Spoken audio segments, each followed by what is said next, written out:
प्रिय विद्यार्थियों, नमस्कार। मैं अनिल कुमार यादव, सहायक आचार्य राजनीति विज्ञान, राजकीय कन्या महाविद्यालय बहरोड। विद्यार्थियों, यूट्यूब चैनल के इस वीडियो में आपका हार्दिक स्वागत और अभिनंदन। विद्यार्थियों, जैसा कि पूर्व के वीडियो में हमने आपको ब्रिटेन के संविधान, अमेरिका संविधान, फ्रांस का संविधान, इन विभिन्न देशों के संविधानों की विशेषताओं पर चर्चा की। आज के इस वीडियो में हम साम्यवादी चीन के संविधान की विशेषताओं पर चर्चा करेंगे।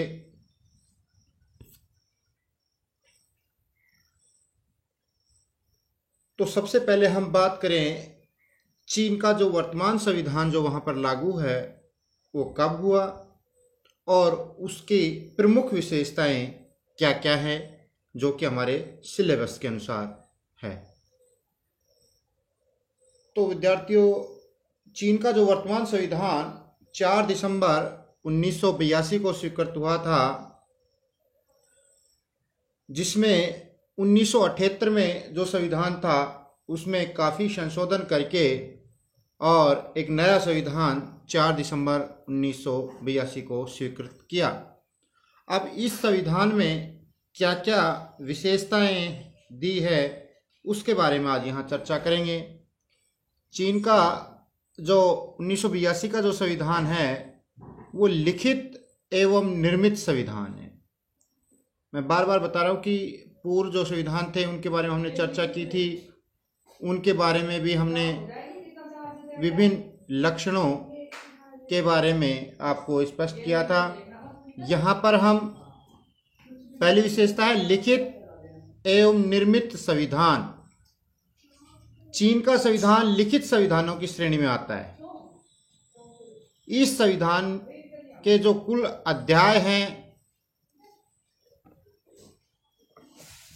उनमें चीनी गणराज्य के विभिन्न अंगों जैसे कि व्यवस्थापिका, कार्यपालिका और न्यायपालिका की शक्तियों का एक विस्तृत विवरण लिखित रूप में दिया गया है। इसलिए चीन के संविधान को हम लिखित संविधानों की श्रेणी में शामिल करते हैं। लिखित और निर्मित पर एक बार पुनः प्रकाश डाल रहा हूँ। लिखित संविधान जब किसी देश के संविधान को एक विस्तृत दस्तावेज के रूप में संग्रहित किया जाता है और उसको लिख दिया जाता है और उसके अनुसार प्रशासन व्यवस्था संचालित की जाती है, उसे हम लिखित संविधान की श्रेणी में रखते हैं। जैसे भारत का संविधान है, अमेरिका का संविधान है। इसी तरह उसी कड़ी में जनवादी चीन का जो संविधान है वो भी लिखित संविधान की श्रेणी में आता है। इसी तरह मैंने आपको पूर्व बताया था निर्मित संविधान और एक होता है विकसित संविधान। तो यहाँ पर हमने चीन के संविधान को निर्मित संविधान की श्रेणी में डाला है, क्योंकि जिस संविधान का निर्माण एक संस्था, एक सभा के द्वारा किया जाता है एक निश्चित समय में, उसे हम निर्मित संविधान कहते हैं। और चीन का संविधान उसी श्रेणी में आता है, क्योंकि चीन के संविधान का निर्माण एक विशेष समिति एवं राष्ट्रीय जनवादी कांग्रेस के द्वारा किया गया था। अब चूंकि लिखित संविधान और निर्मित संविधान है तो उसकी एक प्रस्तावना भी होती है। इसी तरह चीन के संविधान में 4 भाग हैं और 138 अनुच्छेद दिए गए हैं। इस प्रकार आपको समझ में आया होगा कि भाई चीन का संविधान लिखित एवं निर्मित संविधान की श्रेणी में सम्मिलित है। अब हम चीन के संविधान की दूसरी विशेषता पर चर्चा करें, वो है जनवादी लोकतांत्रिक तानाशाही। जनवादी लोकतांत्रिक तानाशाही। तो अब हम यहाँ बात करें जनवादी क्या है। जनवादी शासन व्यवस्था में प्रत्येक स्तर पर जनता की भागीदारी एवं नियंत्रण होता है, क्योंकि जनता से जुड़ा हुआ, जनता से चलने वाला शासन जो है, शासन व्यवस्था का में प्रत्येक स्तर पर जनता की भागीदारी शामिल की जाती है और उसका नियंत्रण होता है। अब बात आती है लोकतांत्रिक तानाशाही क्या है। लोकतांत्रिक तानाशाही का चीन में अर्थ है कि बहुसंख्यक किसान व मजदूरों का अल्पसंख्यक पूंजीपतियों एवं जमींदारों पर नियंत्रण रहता है। जहां तानाशाही शासन व्यवस्था में कुलीन वर्ग के जो लोग होते हैं उनका आम पब्लिक पर नियंत्रण और अंकुश होता है। लेकिन यहाँ बात करें लोकतांत्रिक तानाशाही की जो चीन के अंतर्गत देखने को मिलती है, यहाँ श्रमिक और मजदूर का गठजोड़ है और बहुसंख्यक जो किसान और मजदूर है वो जो अल्पसंख्यक पूंजीपति एवं जमींदारों पर नियंत्रण अपना रखते हैं। इसलिए चीन के संविधान को जनवादी लोकतांत्रिक तानाशाही संविधान कहा जाता है। चीन के संविधान के अनुच्छेद 1 में जनवादी चीन जनवादी लोकतांत्रिक तानाशाही वाला एक समाजवादी राज्य है। अनुच्छेद 1 में स्पष्ट कर रखा है कि जनवादी जो चीन है जनवादी लोकतांत्रिक तानाशाही यानी जनता बहुसंख्यक कौन है वहाँ, श्रमिक वर्ग और भाई एक तरीके से कहें किसान वर्ग, इनके द्वारा एक समाजवादी राज्य का निर्माण किया गया जिसका नेतृत्व श्रमिक वर्गों के हाथों में है, जहां श्रमिक और किसानों के बीच अटूट मैत्री का संबंध विद्यमान है। तो यहाँ विद्यार्थियों आपने देखा कि अनुच्छेद 1 में ही चीन के जनवादी लोकतांत्रिक तानाशाही के लक्षण को स्पष्ट किया गया है कि जनवादी चीन जनवादी लोकतांत्रिक तानाशाही वाला एक समाजवादी राज्य है जिसका नेतृत्व श्रमिक वर्ग के हाथों में है, जहां श्रमिकों और किसानों के बीच अटूट मैत्री का संबंध देखने को मिलता है। तो इस प्रकार अब हम चलते हैं संविधान की अगली विशेषता पर। अगली बात करें चीन के संविधान की तो अगली विशेषता है साम्यवादी दल की प्रमुखता। साम्यवादी दल की प्रमुखता अर्थात कहें कि एक दलीय व्यवस्था है, वहां पर एक दलीय व्यवस्था की स्थापना की गई है। वो दल ही वहां पर सत्ता के सर्वोच्च पर होता है। तो चीन के संविधान में एक दलीय शासन व्यवस्था को बनाया गया है और वो दल है साम्यवादी दल। चीन के संविधान की प्रस्तावना में ही साम्यवादी दल का गुणगान किया गया है। सर्वसर है साम्यवादी दल, एक दूसरी के जो नेता हैं वही शासन में भागीदारी होती है हर जगह हर स्तर पर। तो जो संविधान की जो प्रस्तावना लिखी गई थी उस प्रस्तावना में इस साम्यवादी दल का बहुत ही गुणगान किया गया है। अब बात आती है अगली विशेषता राष्ट्रपति पद की पुनर्स्थापना। चूंकि पूर्व के जो भी चीन के संविधान थे उनमें 1978 के पूर्व जो संविधान थे उनमें राष्ट्रपति पद की बात कही गई थी, लेकिन 1978 के संविधान के अंतर्गत राष्ट्रपति पद की समाप्ति कर दी गई थी। लेकिन 1982 के संविधान में राष्ट्रपति एवं उपराष्ट्रपति पद की पुनर्स्थापना चीन के संविधान में की गई।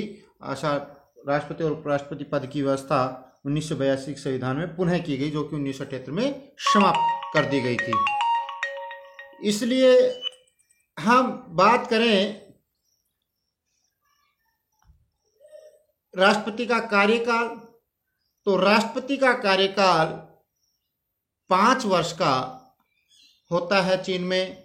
इसी तरह सेना और साम्यवादी जो दल है उसका अध्यक्ष पद भी राष्ट्रपति के पास होता है। तो यहाँ पर विद्यार्थियों हमने देखा कि 1982 के संविधान में चीन में साम्यवादी जो शासन था उसमें राष्ट्रपति पद की पुनर्स्थापना की गई। चूंकि राष्ट्रपति का कार्यकाल 5 वर्ष का होता है, वह सेना और साम्यवादी दल का अध्यक्ष भी होता है। अब हम चीन के संविधान की अगली विशेषता पर जाएं तो देखें कि स्वतंत्र न्यायपालिका का अभाव, ये बड़ी महत्वपूर्ण चीज है। हमने देखा भारत में, अमेरिका में, दोनों ही देशों में न्यायपालिका की स्वतंत्रता पर विशेष बल दिया गया था, लेकिन यहाँ साम्यवादी चीन के अंतर्गत न्यायपालिका की स्वतंत्रता का अभाव देखने को मिलता है। स्वतंत्र न्यायपालिका का मतलब होता है कि उसके कार्य में कार्यपालिका और व्यवस्थापिका कोई हस्तक्षेप न करे, वो निडर और निर्भीक रूप से अपना कार्य कर सके। इसकी व्यवस्था भारत और अमेरिका के संविधान में तो की गई है, लेकिन चीन के संविधान में ऐसा देखने को नहीं मिलता, क्योंकि सर्वोच्च जनवादी जो न्यायालय है चीन के अंतर्गत, वो राष्ट्रीय जनवादी कांग्रेस के प्रति उत्तरदायी होता है। यानी कि सर्वोच्च जनवादी जो न्यायालय, जो सबसे उच्च न्यायालय है चीन के अंतर्गत, जिसको सर्वोच्च जनवादी न्यायालय कहते हैं, वो राष्ट्रीय जनवादी कांग्रेस के प्रति उत्तरदायी है, उसके प्रति अपना उत्तरदायित्व निभाता है। साथ ही जिस तरह भारत में और अमेरिका में बात करें कि संविधान की व्याख्या करने का अधिकार न्यायपालिका के पास होता है, उस तरह की व्यवस्था चीन के संविधान में देखने को नहीं मिलती।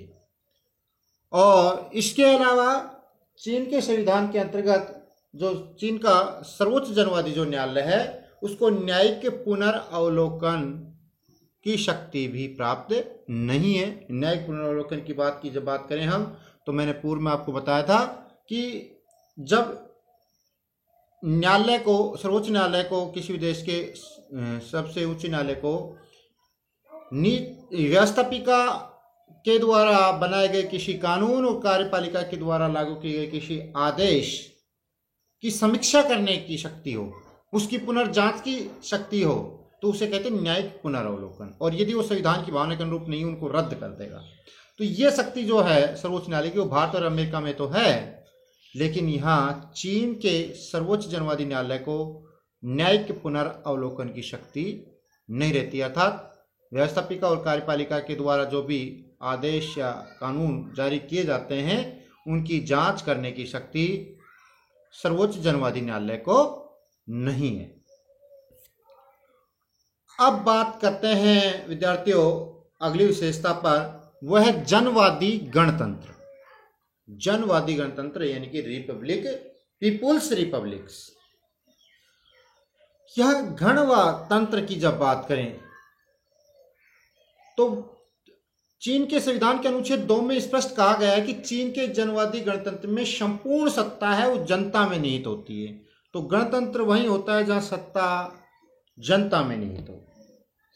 भारत के मामले में देखा, अमेरिका के मामले में देखा कि वहां का जो राष्ट्र प्रमुख है प्रत्यक्ष या अप्रत्यक्ष रूप से जनता के द्वारा निर्वाचित होता है। तो जहां राष्ट्र का प्रमुख है वो निर्वाचित हो, ना कि वंशानुगत हो, तो वहां गणतंत्र देखने को मिलता है। ब्रिटेन में व्यवस्था नहीं है, क्योंकि ब्रिटेन का जो राष्ट्र प्रमुख है वो राजा होता है और राजा वंशानुगत होता है। लेकिन चीन में गणतंत्र देखने को मिलता है। राष्ट्रीय जनवादी कांग्रेस और स्थानीय जन कांग्रेस के माध्यम से जनता अपनी इस शक्ति का प्रयोग करती है। इसी तरह हर स्तर पर जन कांग्रेस का गठन किया गया है। राष्ट्रीय जनवादी कांग्रेस और स्थानीय जन कांग्रेस के माध्यम से जनता एक तरीके से सत्ता में भागीदारी निभाती।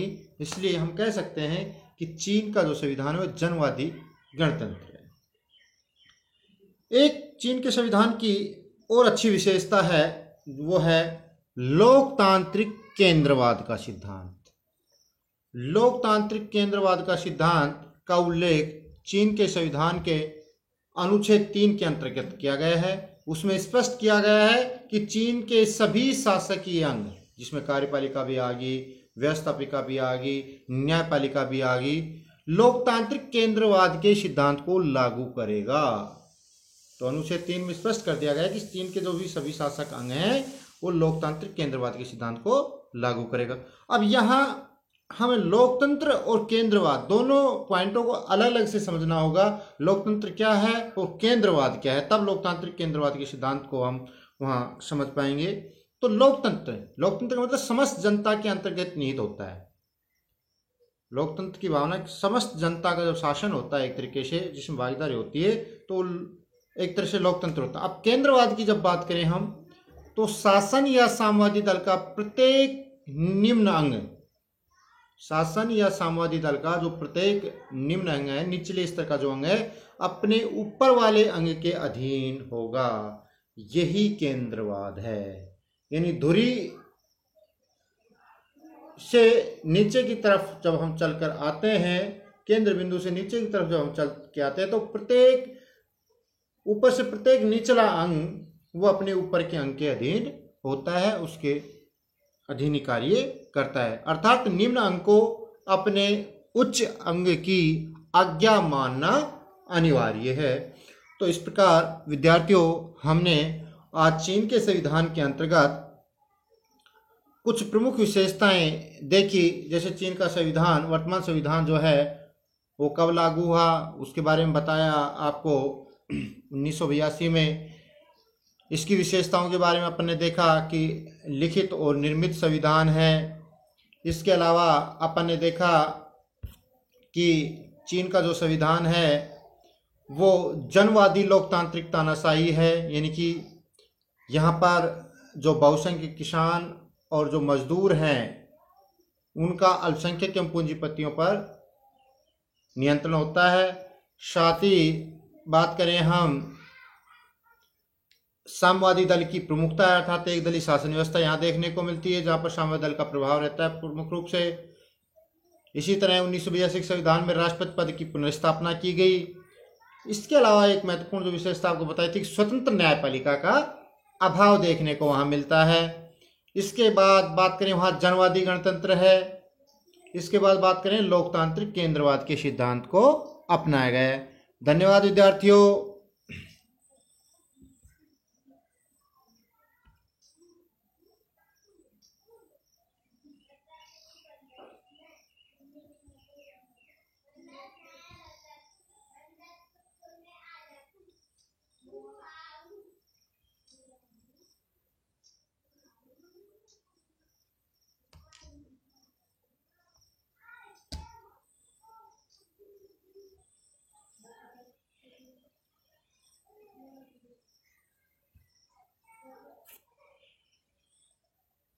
कमाल आए।